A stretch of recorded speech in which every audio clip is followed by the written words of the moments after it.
There we go.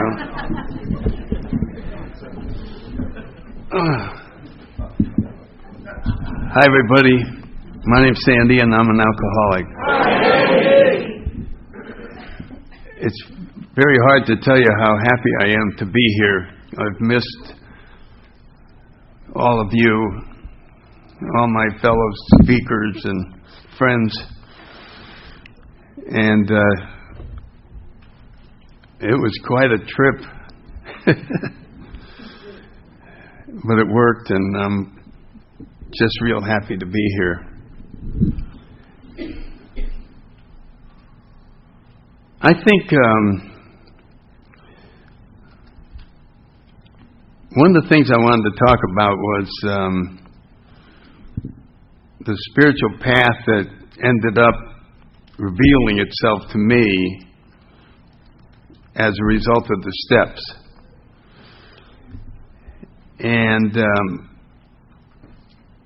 I look back and I realize that between years 38 and 41, I had more spiritual growth than any other period, which I think is kind of strange. But it was very exciting because things were appearing like answers or solutions or visions of things were appearing that I had been looking for a long time. I've been, if you're new, join the Seekers Club. Become a seeker. God could and would if he were sought. Seeking is making a statement to yourself that you want to see how far you can go in the spiritual world. And why not? Why miss out on that? And so, I've always liked that word. Anyway, I don't know why I'm talking about this stuff, but this is what comes into my mind. If you do any amount of reading, and of course both of our 11th step and the 12 and 12 in the big book suggest that we get lots of outside literature, mostly non-conference approved, because that's the best.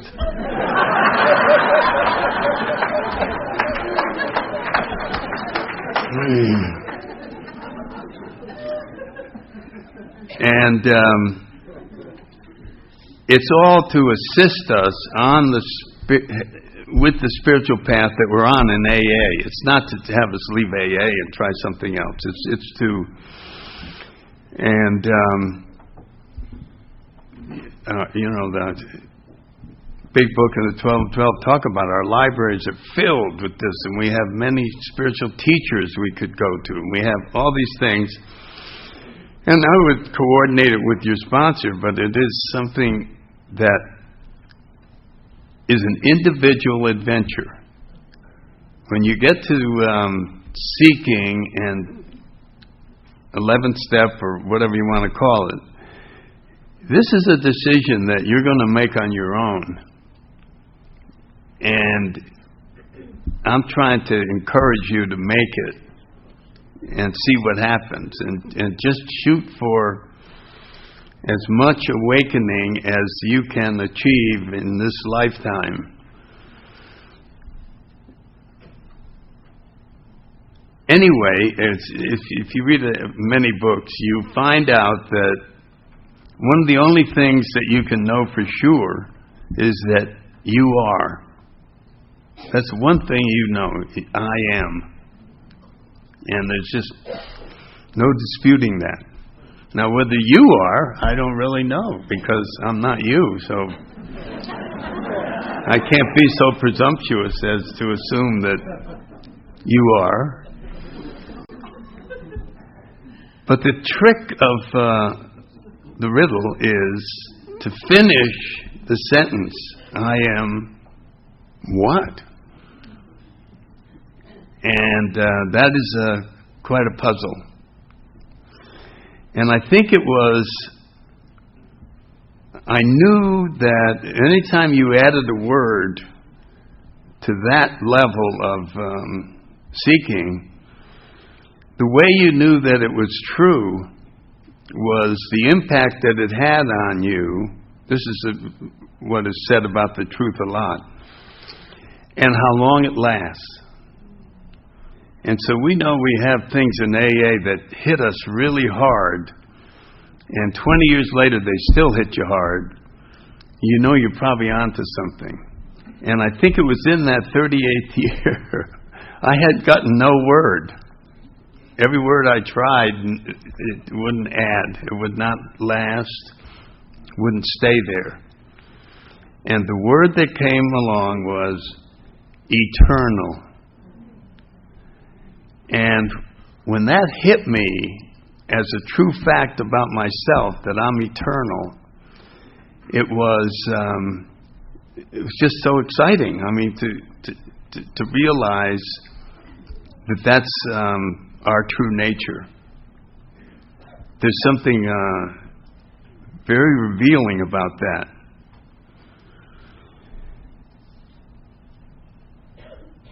It made me see that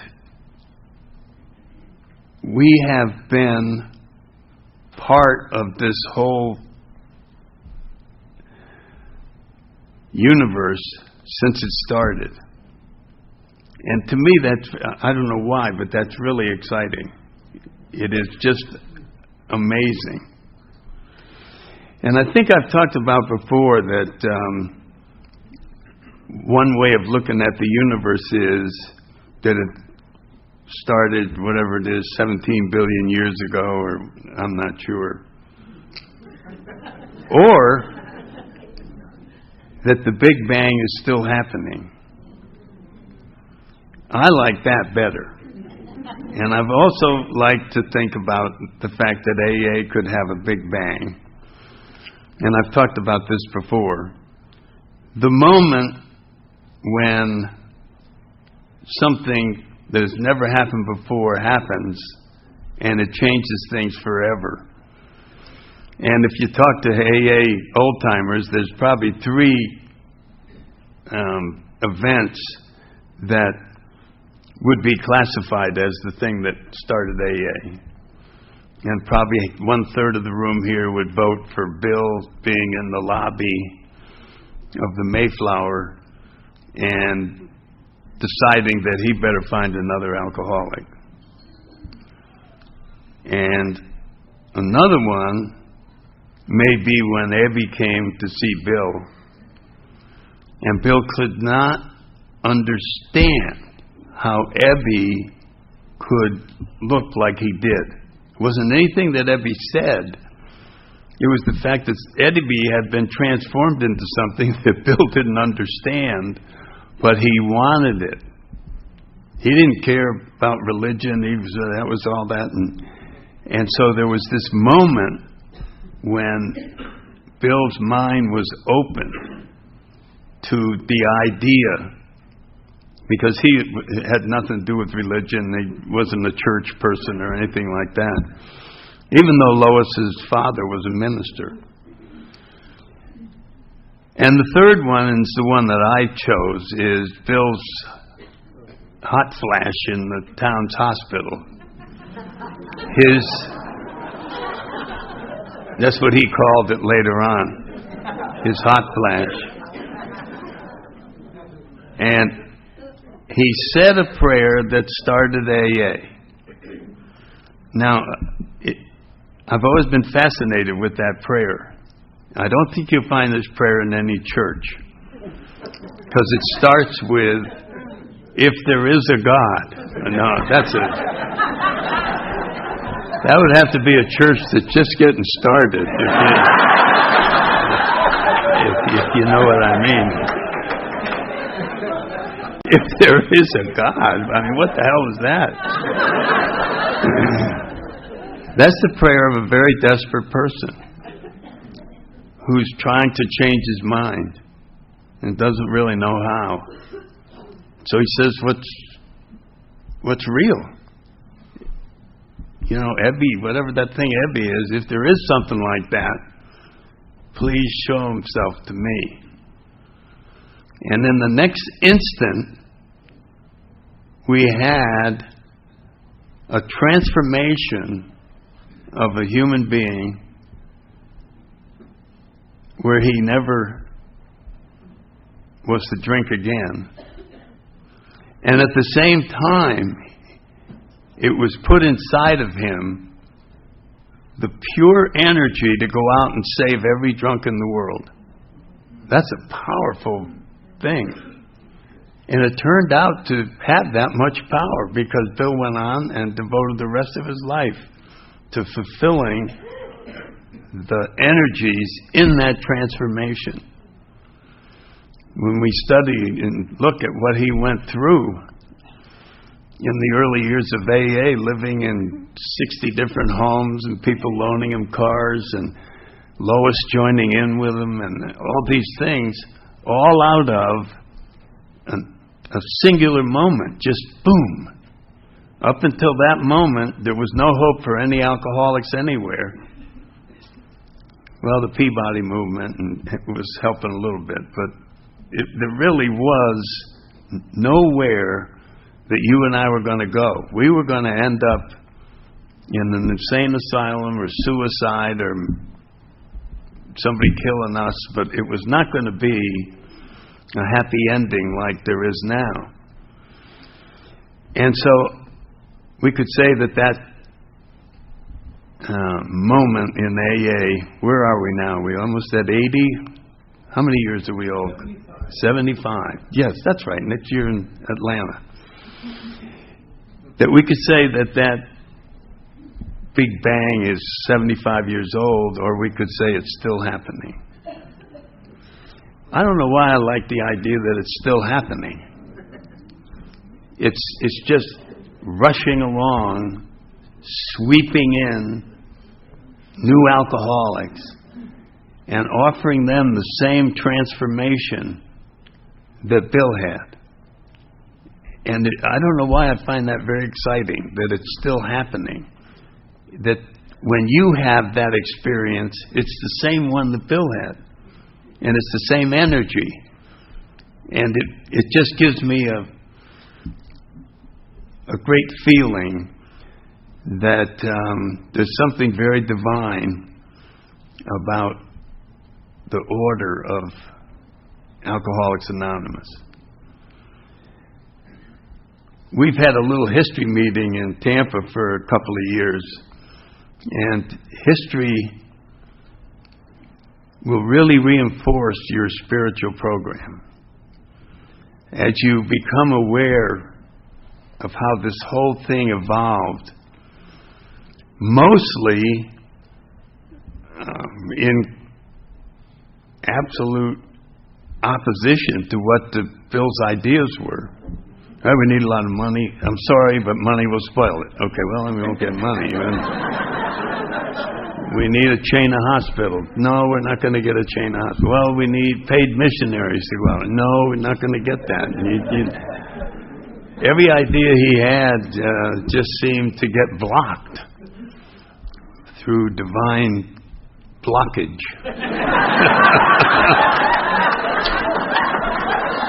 Whatever the hell that is.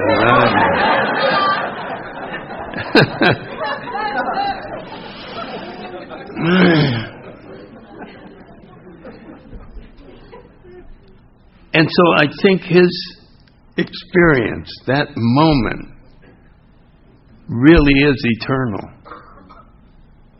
And that's why I like that is part of this. It has the energy to last forever if it's preserved. And you and I are the ones that have to preserve it. And to preserve it, we have to experience it. There's nothing to learn. There's just the willingness to go through the experiences that are set in front of us. and offer no resistance to that. Bill once called AA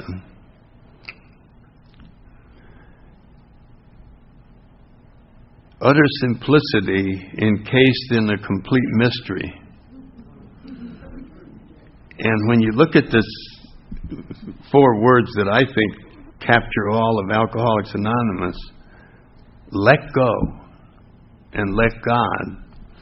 You see, letting go is an utter simplicity. Okay, you just let go. But when you let God, you're dealing with a complete mystery. There's no explaining that. It is a wonderful expression to let go and let God. Letting go doesn't look like a big action verb.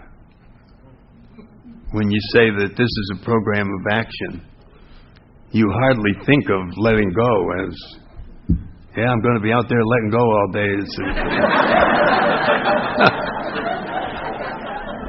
You think, well, I'm on a 12-step call, I'm going to be doing this, and those are easy.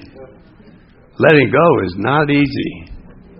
Letting go is resisted mightily by the part of us that wants to create its own story. And of course, story is a funny word. I mean, I think I gave a talk on it one time. And you start looking, it's what is your life? And until you get here, it's your story. Story?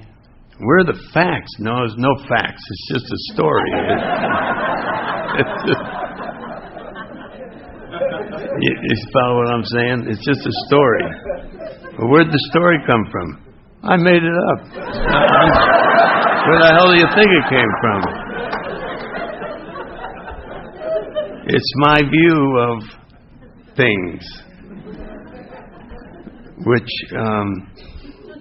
needs to be slowly destroyed page by page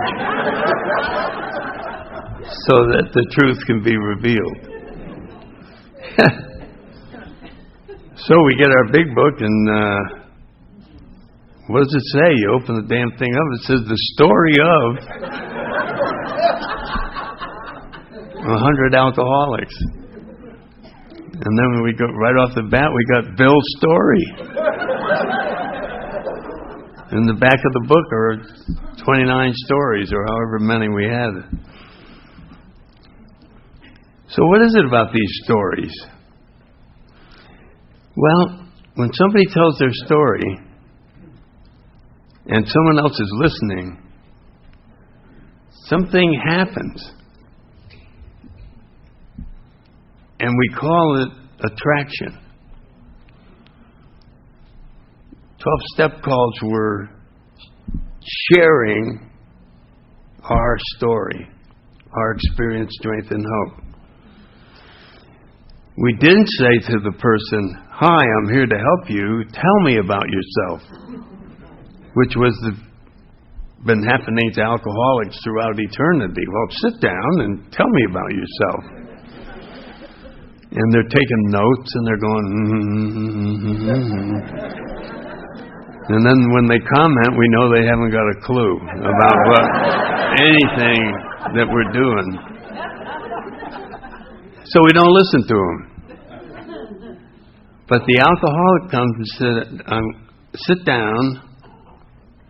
I think I'm like you. I'm going to tell you about myself and see if you relate. And then the person starts talking, and it was just like Dr. Bob said, oh my God, this man knows how I feel. This man is one of me. And we connect at a very deep level and are willing to join forces. And we listen to each other. And we do what Joe was saying, where you get someone else to make decisions about your life. My sponsor told me we could get a gorilla from the zoo throwing darts at a dartboard that said yes and no. Should Sandy do this? Yes. And we would get better results than if I thought it through and came up with an answer. And of course, in defending myself, I thought I knew more about myself than anyone else. I'm inside of me, so I know the most. Turns out, on almost every count, I was wrong. Isn't that something? Now, for me to understand that, Chuck Chamberlain comes into the picture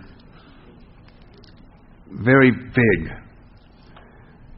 I was really lucky to meet this man and to be invited out to California to Laguna Beach and sit in his, well, not sit in his chair, but sit near it.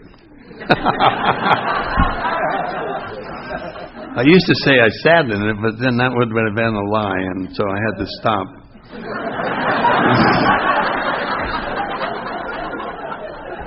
But I did stand near it.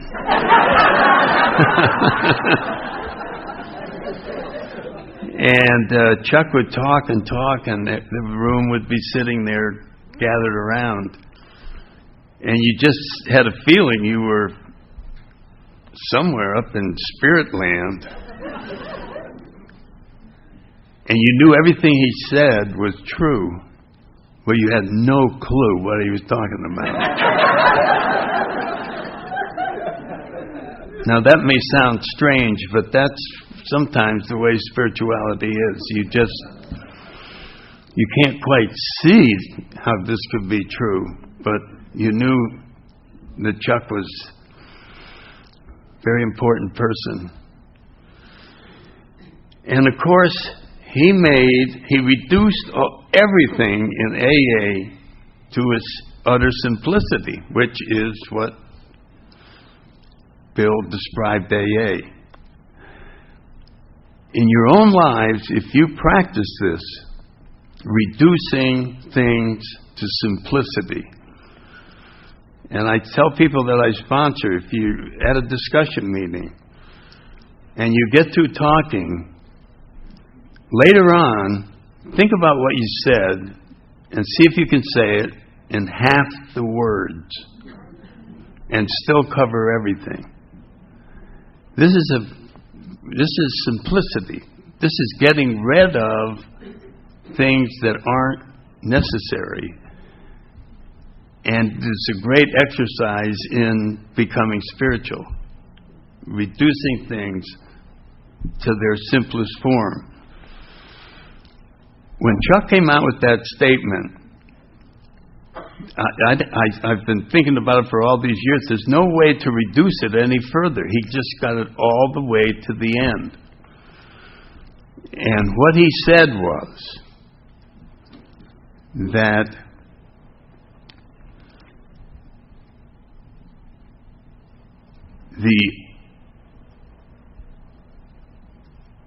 let me make sure I don't screw this up. See how hard simplicity is?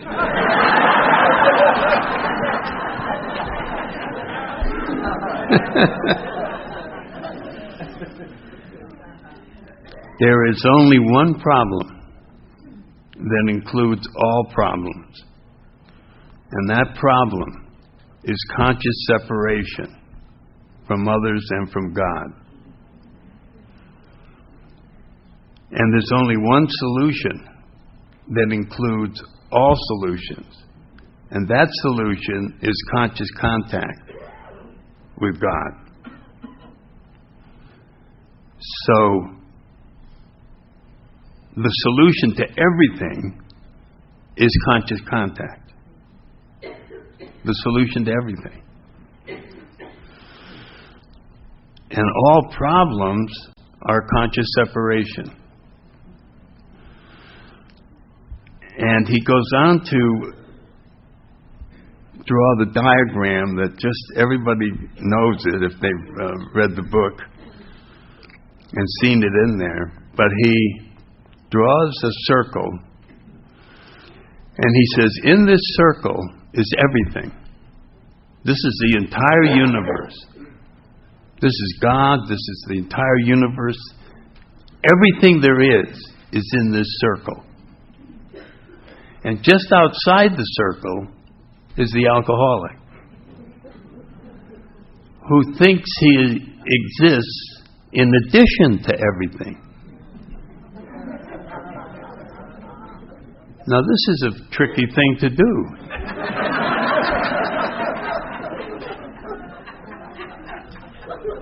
You're going to exist in addition to everything there is? For alcoholics, it's simple. You just make up a story that you exist in addition to everything, and then you believe it. So, God has His universe, I got my universe. He's in charge over there, I'm in charge over here. Sounds fair to me. Who was in charge of your universe? You were, right? You were in charge of everything. You decided, just, I'm sorry, I'm not going to work today. That's it. We don't work in my universe.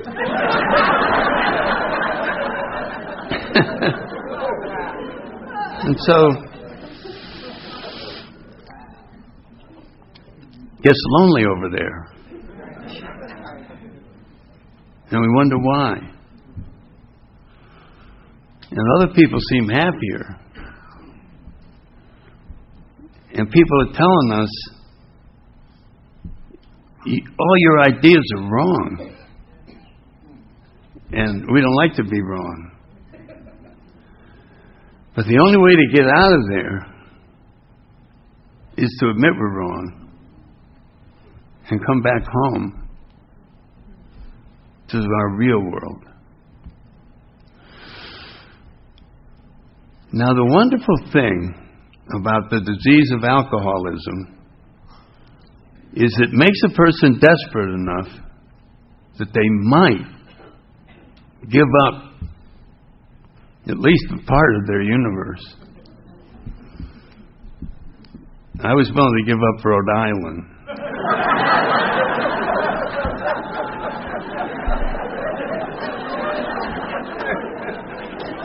I'm not picking on Rhode Island, but I didn't want to rush into it,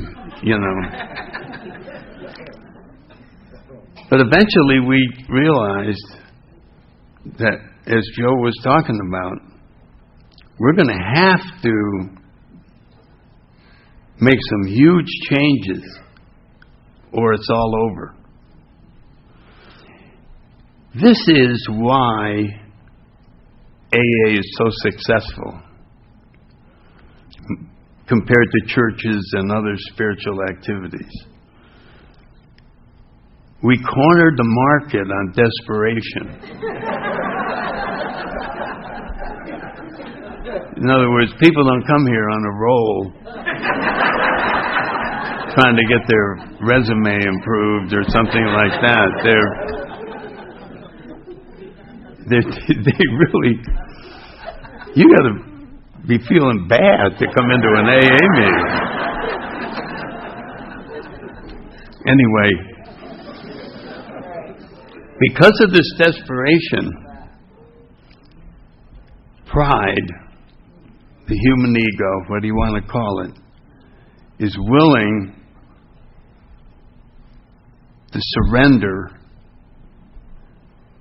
And in that surrender is when everything happens. That's it. The surrender is your Big Bang. And so we want to make it as deep as we can. And that's why sponsors and Dr. Silkworth, I mean, how brilliant that was. He said, Bill, tell the person the desperate nature of the disease and then move on to the other parts of this. Tell them the desperate nature. And so one of the jobs of a sponsor is to show the person that it's 100% worse than he thought it was. Oh no, it's way worse than that. It's way worse. Because the more desperate, the more deep-level surrender can take place. And of course, that is the foundation of everything else. It's the 100% surrender to the fact that I'm an alcoholic. And then later on, we try to achieve the same level of surrender on the other aspects of our human nature. And I had the same sponsor for 42 years, and we became very close. We were both Marines, and he came home one night to tell me, very privately, that pride was a character defect. And I looked at him and I said, Bill, does the rest of the Marine Corps know you're talking like this? That pride is a character defect? Because the motto of the Marine Corps is the few, the proud. And if we have, pride has to go, our motto will be the few. Which seemed communist or something. So it's a tough struggle to realize that pride has no value whatsoever, except to accomplish things without God. Then it can get a lot of work done. Yeah. Take my pride and I'll go out and get a lot of stuff done, and I'll take all the credit for it, which is the way it should be.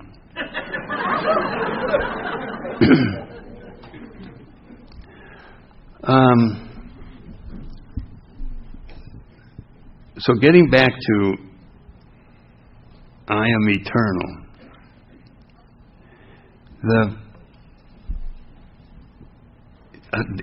the whole thing is just so comfortable. And when I got sick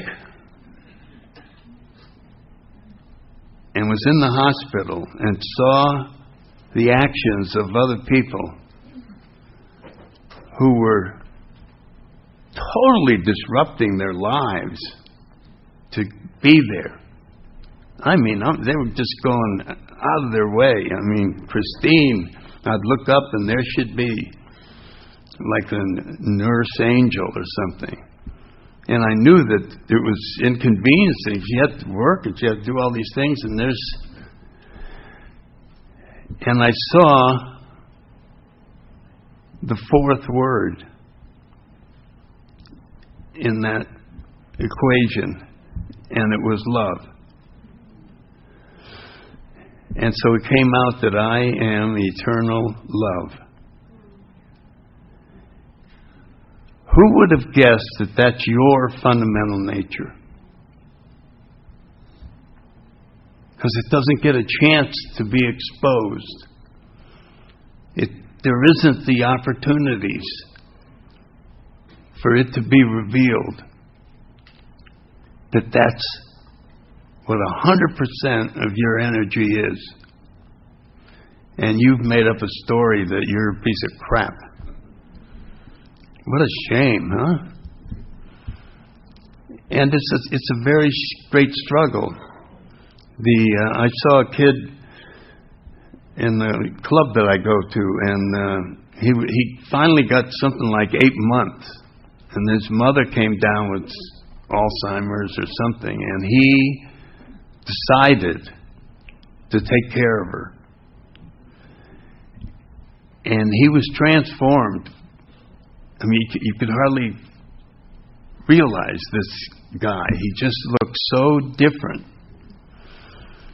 Now, granted, it lasted about 3/4 of a year.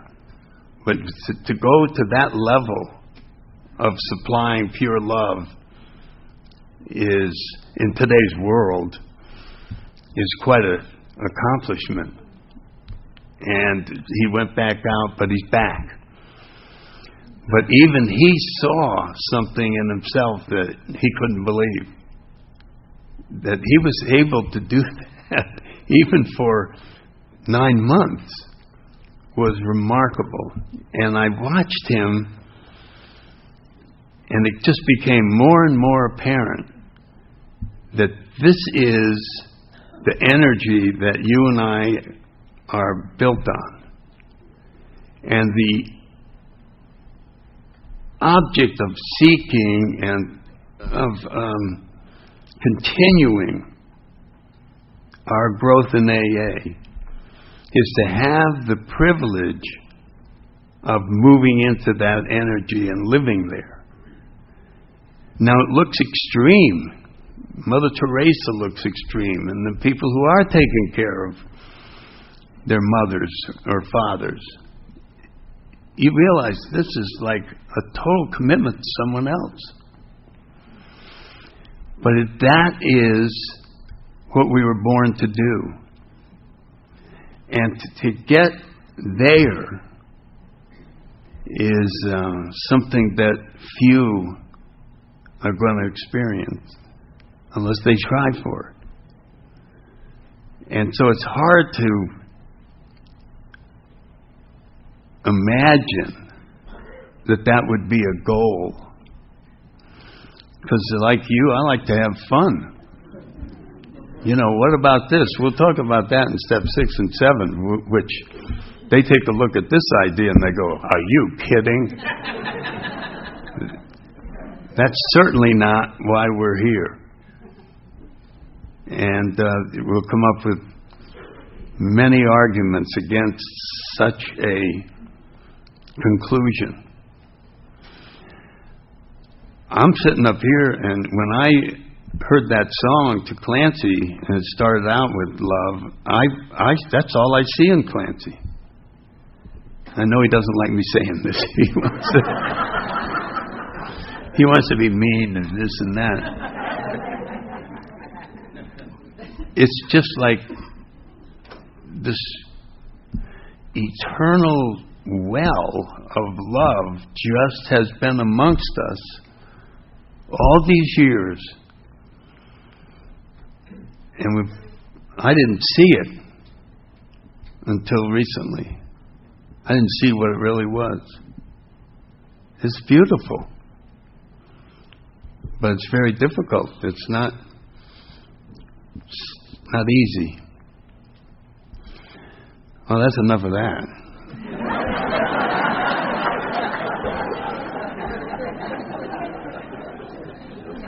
You know, the human part goes, are you through yet?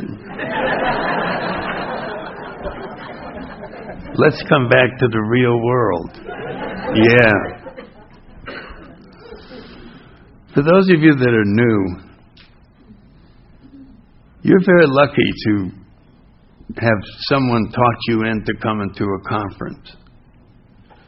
There are many people in AA who scorn conferences.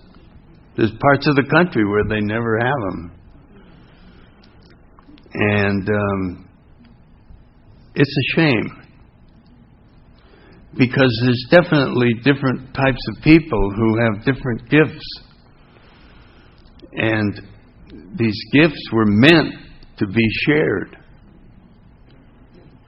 And, you know, some of us are good at explaining things. Early on, when Clancy would do the invisible boat, all of a sudden I understood something that I could not have understood without that story. And so there's this ability to see stories as ways of explaining a mystery. Because God and the spiritual world is a mystery. And the only way it's ever been talked about is through fables and stories and myths and things like that. And when these are told, they have an effect on us that makes us feel the presence of something bigger than us. And this is a wonderful feeling. If you're new, no one's going to explain an AA God. We don't have an explanation. We just use the word. Because it's been around for thousands and thousands of years, and it's had all kinds of meanings. But we all know what it means, something bigger than us. No specific explanation. And so what I urge you to do if you're new is to relax on that word. Don't let it overpower you. Don't let your own definition count you out. Maybe you had a childhood experience that was no good, and the nun whacked you on the head with a ruler or whatever it was. Because the only thing God is in AA is an experience that occurs to you. That's it. That's the end of our definition. We say to you, if you will follow your sponsor's guidance, something will happen to you that you won't be able to explain in human terms. And now you will have experienced your own Creator's presence, which we read tonight, in your own life. That is your God. You were contacted by something. It's up to you to explain it to yourself. I refused to say the word God for 5 years. I said higher power. No, my higher power. Not that Catholic God. It's a higher power, higher power, higher power, higher power. And then I realized you could say God faster than higher power. And who the hell cared anyway? Did somebody keep track of me for 5 years? And then I said God, and they said, I knew you were going to say that. You chickened out and you said the word.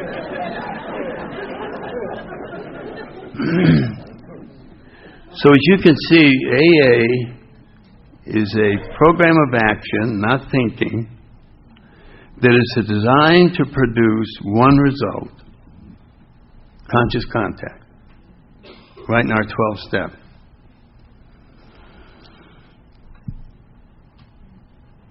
Having had a spiritual awakening, which is conscious contact.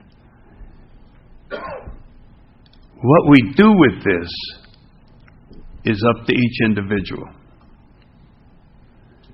And the best thoughts that I've had over these years is to become a seeker.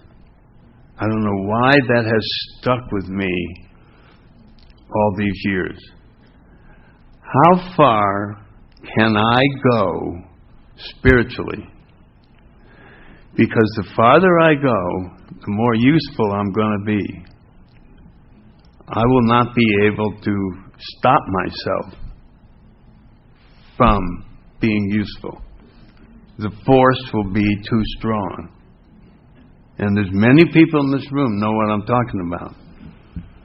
Part of them wants to say, well, I'll just stay home and have some fun doing this. And the other part says, no. Get on that plane. No, go down that club. No, go down there. It's almost like our choice was taken away in the most beautiful way.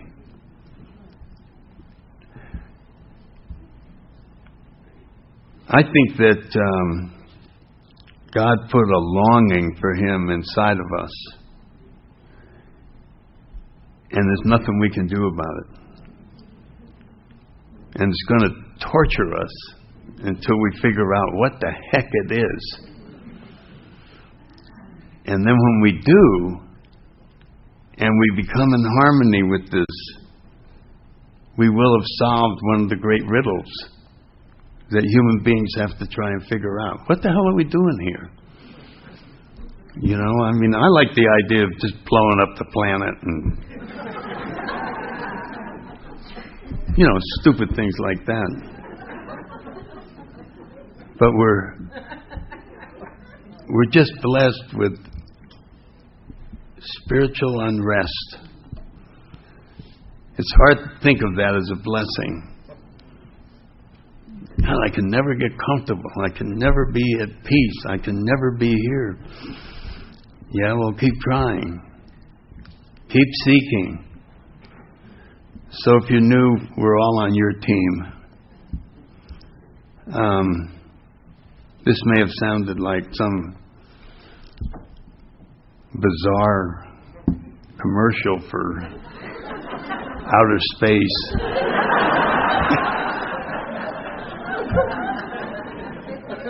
But that's my world, and I'm sticking to it. Thank you.